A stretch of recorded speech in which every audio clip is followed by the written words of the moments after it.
کہ علم کا اصل مقصود زیادہ سے زیادہ دولت کمانا ہے.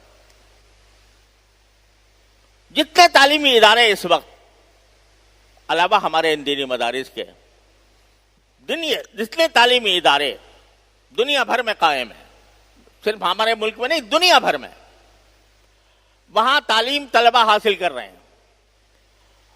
ان طالب علموں سے جا کر پوچھو، کسی سے بھی طالب علم سے، بھائی کیوں پڑھ رہے ہو؟ ایک آدمی میڈیکل کالج میں داخل ہے، ایک آدمی سائنس کالج میں داخل ہے، ایک آدمی کامرس کالج میں داخل ہے، اور وہ وہاں پر تعلیم حاصل کر رہا ہے. اس سے پوچھو کہ بھائی کیوں پڑھتے ہو، تو آپ کو ایک ہی جواب ملے گا ہر ایک سے، اس لیے پڑھتا ہوں تاکہ اپنا کیریئر اچھا بناؤں. کیریئر اچھا بنانے کے کیا معنی ہے؟ کہ مستقبل میں مجھے کوئی بڑا عہدہ مل جائے، بڑی ملازمت مل جائے جس کے اندر مجھے پیسے زیادہ حاصل ہو جائیں. یہی ایک جواب ہوگا. یہ اس وقت یونیورسل جواب ہے پوری کائنات میں. بڑی بڑی یونیورسٹیوں میں کسی سے بھی جا کر پوچھ لو تو اس کا جواب یہ ہوتا ہے کہ میں اس لیے پڑھ رہا ہوں تاکہ میں اپنا کیریئر بناؤں، مجھے اچھی ملازمتیں ملے، مجھے اچھا منصب ملے، اور میں زیادہ سے زیادہ دولت کمانے کے لائق ہوں. یہ کسی زمانے میں یہ بات اتنی بڑی عیب تھی، اتنا بڑا عیب تھی کہ رسول کریم صلی اللہ علیہ وسلم فرما رہے ہیں کوئی بھی علم اگر غیر اللہ کے لیے حاصل کیا جائے گا تو وہ جہنم میں اپنا ٹھکانہ بنا لے. اور یہ بات صرف مسلمانوں میں نہیں، غیر مسلموں میں بھی تھی. غیر مسلم لوگ جو بڑے بڑے سائنسدان جو گزرے ہیں اور جو بڑے بڑے موجد گزرے ہیں، انہوں نے سائنس کے اندر جو اپنی ایجادات کی ہیں یا ترقیاں کی ہیں، وہ ان کے اگر حالات پڑھو تو انہوں نے بعض اوقات فقر و فاقے میں زندگی گزاری، لیکن ان کے پیش نظر پیسہ کمانا نہیں تھا، بلکہ ان کا پیش نظر خدمت تھی. چاہے وہ انسانیت کی خدمت ہو، غیر مسلم ہو، لیکن وہ انسانیت کی خدمت کرنا چاہتے تھے.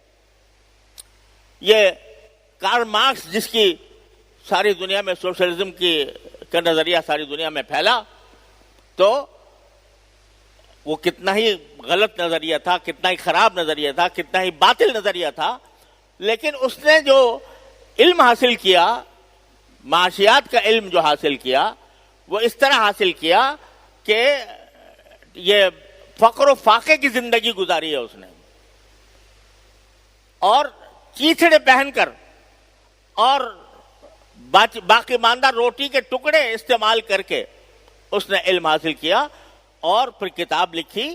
اور جو کتاب لکھی ہے، جو ساری دنیا کے اندر پھیلی، داس کیپیٹال، جو ساری کمیونزم اور سوشلزم کی بنیاد ہے، اس کے مقدمے میں اس نے اپنے ساری حالات لکھے ہیں، کس طرح میں نے یہ علم حاصل کیا اور کس طرح میں نے اس کو کوشش کی، لیکن اس لیے کہ تاکہ انسانیت کا فائدہ ہو. اس کے خیال میں انسانیت کا فائدہ تھا، تو اس نے یہ مصیبتیں برداشت کی، اور آخر میں ایک جملہ لکھا کہ دیر از نو رائل روڈ ٹو سائنس، کہ علم کے طرف جانے والا کوئی راستہ شاہی راستہ نہیں ہوتا.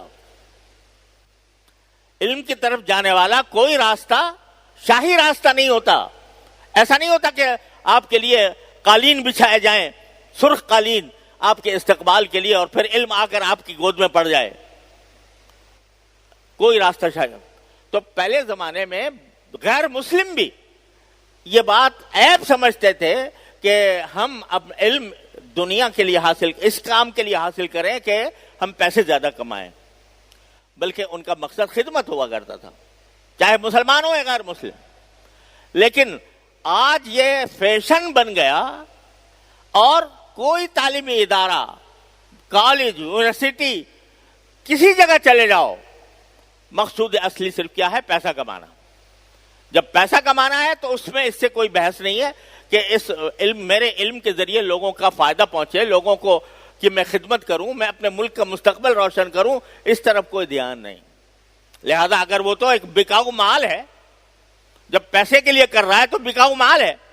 اس کو اگر یہاں پیسے اچھے مل رہے ہیں تو یہاں کرے گا، اس کو اگر برطانیہ میں مل رہے ہیں برطانیہ میں جا کے خدمت کرے گا.